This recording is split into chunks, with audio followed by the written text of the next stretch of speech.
Hello bachcho, let's read the question. The question says, which of the following statement regarding DNA and RNA is incorrect? So A is, complete hydrolysis of DNA or RNA yields a pentose sugar, phosphoric acid and nitrogen containing heterocyclic compounds. B, in DNA molecules, the sugar moiety is beta D2 deoxyribose. C, in RNA molecule, the sugar moiety is beta D ribose. D, RNA molecules mainly are of 5 types. तो हमें बताना है कि इसमें से कौन सा statement जो है वो इनकरेक्ट है regarding DNA and RNA. So here the key concept is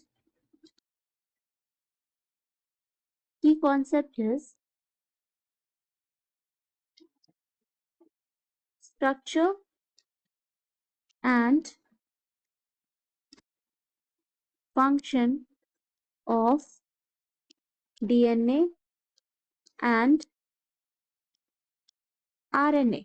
ठीक है, तो हम स्ट्रक्चर एंड फंक्शंस देखेंगे RNA एंड DNA का. तो both DNA and RNA both are formed by nucleotides. ठीक है, बोथ आर. तो न्यूक्लियोटाइड्स क्या है? स्ट्रक्चरल यूनिट्स है. ठीक है, सकते हैं कि ये एक बिल्डिंग ब्लॉक्स है. ठीक है, तो both are formed by nucleotides. And ये जो न्यूक्लियोटाइड्स हैं इनके जो है वो 3 पार्ट्स है. ठीक है, कह सकते हैं कि 3 इनके पार्ट्स है. पहला है फॉस्फेट ग्रुप, दूसरा है शुगर ग्रुप एंड तीसरा है नाइट्रोजन बेसिस. ठीक है, अब डीएनए एंड आरएनए में इसमें क्या है, डिफरेंस होता है. मतलब शुगर ग्रुप में एंड नाइट्रोजन बेसिस में डिफरेंस होता है. दैट इज जो आरएनए है, आरएनए, ठीक है, इसमें शुगर ग्रुप जो होगा वो होगा राइबोज शुगर. क्या होता है? राइबोज शुगर होता है. एंड डीएनए में डीऑक्सीराइबोज शुगर होता है. डीऑक्सी राइबोज शुगर होता है. ऐसे ही जो नाइट्रोजन बेसेस होते हैं वो भी दोनों में डिफरेंट होते हैं. ठीक है, डीएनए एंड आरएनए में नाइट्रोजन बेसेस क्या होते हैं? डिफरेंट होते हैं. दैट इज आरएनए में जो होता है बेसेस होते हैं वो होते हैं adenine, guanine, uracil and cytosine. And DNA में होता है adenine, guanine, thymine and cytosine. ठीक है, तो ये दोनों क्या होते हैं? डिफरेंट होते हैं डीएनए एंड आरएनए में. तो जब इनकी हाइड्रोलिसिस होती है, कंप्लीट हाइड्रोलिसिस होती है, तो अगेन जो हमें मिलता है वो मिलता है, क्या मिलेगा? वो पेंटोज शुगर मिलेगा. ठीक है, और फॉस्फेट ग्रुप जो होगा हाइड्रोलिसिस होने के बाद ये क्या मिलेगा? फॉस्फोरिक एसिड मिलेगा, पेंटोज शुगर मिलेगा and nitrogen containing heterocyclic compounds मिलेंगे. ठीक है, तो हमारे जो बेसिस है नाइट्रोजन बेसिस वो मिलेंगे. सो ये हमारा स्टेटमेंट बिल्कुल करेक्ट है. नेक्स्ट है, in DNA molecules the sugar moiety is beta D2 deoxyribose. सो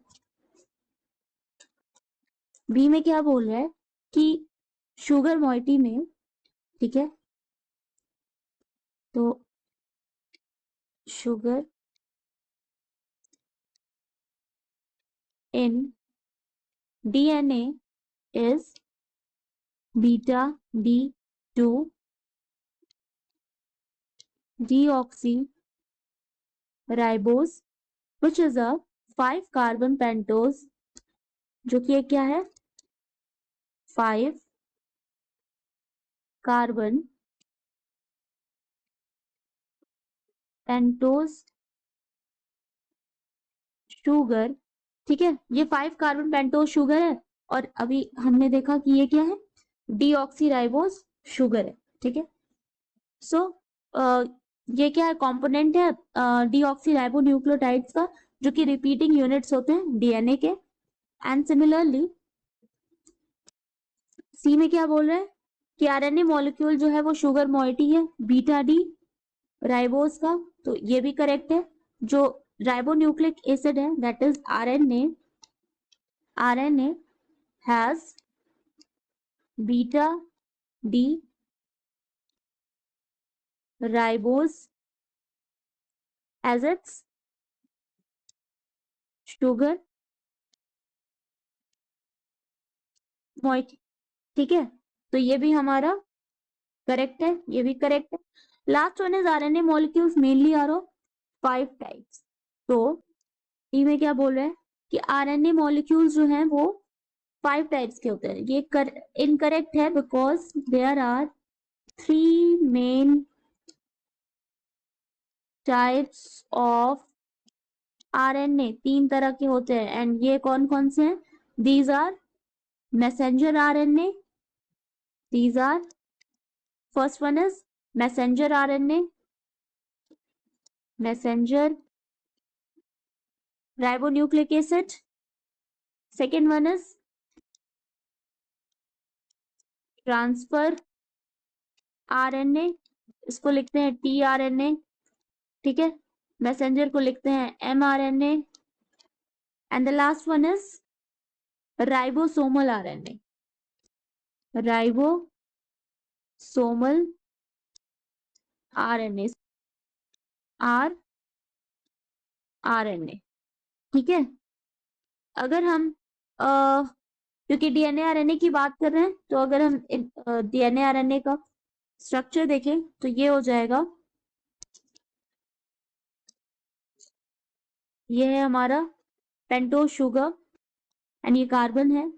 ये हो जाएगा OH CH2 H H OH H H OH H. ठीक है, तो ये क्या है?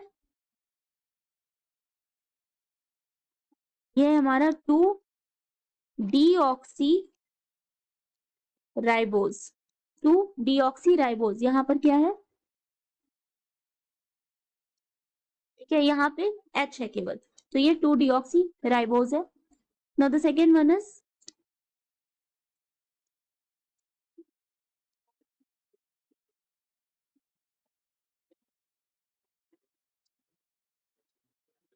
H OH H OH OH H. And ये है हमारा राइबोज. ठीक है, यहाँ पर OH ग्रुप है, तो ये है हमारा राइबोज. हमारा फाइनल आंसर क्या हो जाएगा? डी, क्योंकि हमसे क्वेश्चन में क्या पूछ रहा है? इनकरेक्ट. ठीक है, तो इनकरेक्ट स्टेटमेंट हमारा लास्ट है, दैट इज RNA मॉलिक्यूल जो है वो मेनली 3 टाइप्स के होते हैं, 5 टाइप्स के नहीं होते. तो the final answer is D. Hope you understand it well. Best of luck.